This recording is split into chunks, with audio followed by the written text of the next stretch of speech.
Mm. Hey there, welcome to Pop Culture Cupid. I'm Alison, love coach, here to help you single people find your way back to love. And I'm Michal, I'm a single life coach. I help singles embrace themselves and their singleness, as well as develop a healthy self relationship. In this podcast, we will look at how pop culture impacts romance, dating, and your love life. And each week we'll shoot another arrow through another pop culture delusion. I thought we weren't going to do the whole cheesy thing. And then burst into smithereens. Oh my god, dude, that's so cringe! Sorry, it's in the intro now. If you make it through the chaos and you enjoy what you hear, please leave a comment, like, subscribe, and go to all the social media. At Pop Culture Cupid on TikTok, Instagram, and YouTube. Enjoy! Hi, editing Alison from the future, or the past, depending on when you are listening to. Anyway, editing Alison. You'll be seeing and hearing a lot of me in the next few episodes. We recorded episode 0 a while back, and then we started recording Love is Blind. And because of hectic and life and getting back into the rhythm, we haven't really found our bearings, but we're making it work. Hopefully it's enjoyable. We'll do the best we can. Each episode is supposed to be standalone anyway, and is gonna have some chronological order if there's a sequence to it. So we should be fine. Just sometimes if you feel like I'm not sure I understand what they're talking about, then that's perfectly normal. But yeah, it's moving, pregnancy, getting back into a good routine. All excuses we're going to be using only at the beginning of this new season, we promise. Hopefully you enjoy this new season, this new format. Let us know what you think, and enjoy. Recording in progress. Yay! Yay! Hello. Good morning! Good morning, yes. Bit of a chaotic start this morning. Well, makes things interesting, I Yes, guess. it does. It does. Right, well, today I don't know how long this episode is going to go. Oh, we could go on forever, We could. and we could go on forever. We could. I mean, Yeah. episode 8 of Love is Blind season 7 Ugh. on its own. Episode My 8 and God. episode 9, like the last few minutes of episode. Okay, if you're not up to date on Love is Blind, so we've watched up until episode 7, so there are 2 release dates. We've watched both release dates. You need to go watch them and then come back and join the conversation, because it's going to be spoilers. Whew. My God. Right. Shall we? I mean, they have a lot of couples this season, by the way. Yeah, I was really surprised. So many couples. One of them didn't even go to. You were. I was going to say that one of them didn't even get to go to Paradise. Paradise? No, that's Bachelor in Paradise. One of them didn't even get to go to Mexico. Yep, I was going to say are. exactly the same thing. Yeah. I mean that's that couple. I think it's a bit of. I mean, honestly, can they not afford an extra room like Netflix? Come on. Yeah. Yeah. I'm sure we missed some drama fascinating. as well. I don't understand. Oh God. Because is it because he's Jewish? well, no, because he's Jewish in America. Yeah. No. Well, no, I'm joking. I really don't get it. You would think they want as much as they can. I don't understand why they. We're talking about Brittany and Leo. Yeah, I think Leo. Yeah. No, go. Leo is the Jimmy of this season. He's the. Yeah, I see what you mean. And Hannah is the Megan Fox of the season. Yeah. Yeah, which kind of works because they did cross paths. Yeah. They are, but I think Leo. I mean, where to start? Okay, well, I mean, let's just start with Leo, Brittany, and Hannah. And Brittany, yeah. I mean, They could all tell, all the guys could tell that Brittany was going to be this Barbie type girl.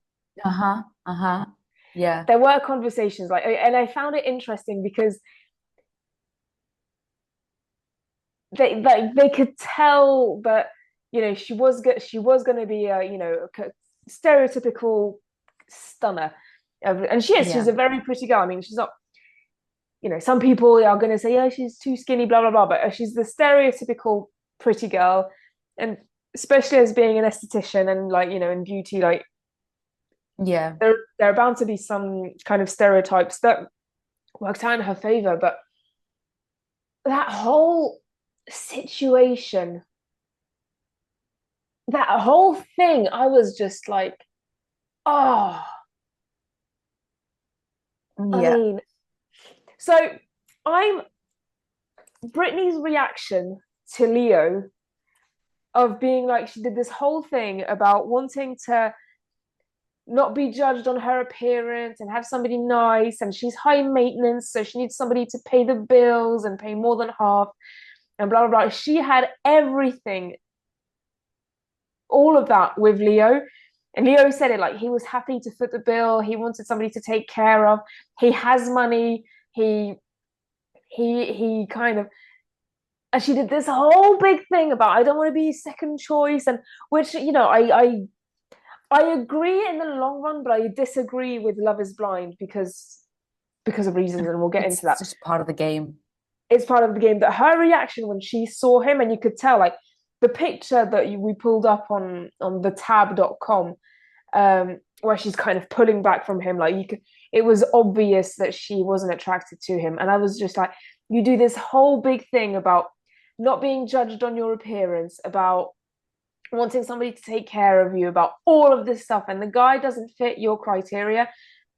Yeah. And I mean, hopefully they'll be at the reunion and kind of talk about what happened. I'm you know, I don't know, we'll see, but I'm kind of disappointed in the women this season, to be honest.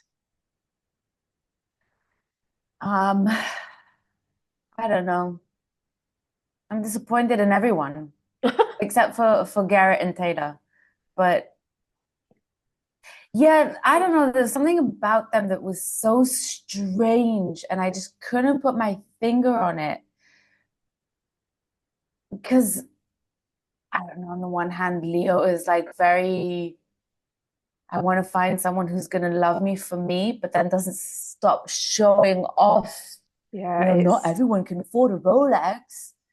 And I'm like, not everyone gets to meet an art dealer. And I'm like, oh my God, seriously, why? and just as, like, not everyone meets a homeless person and not everyone gets to meet a doctor, like, it's just, yeah, not everyone gets to do everything. It's ridiculous.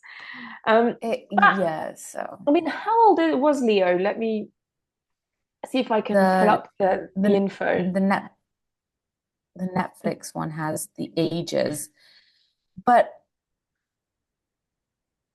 he's 31.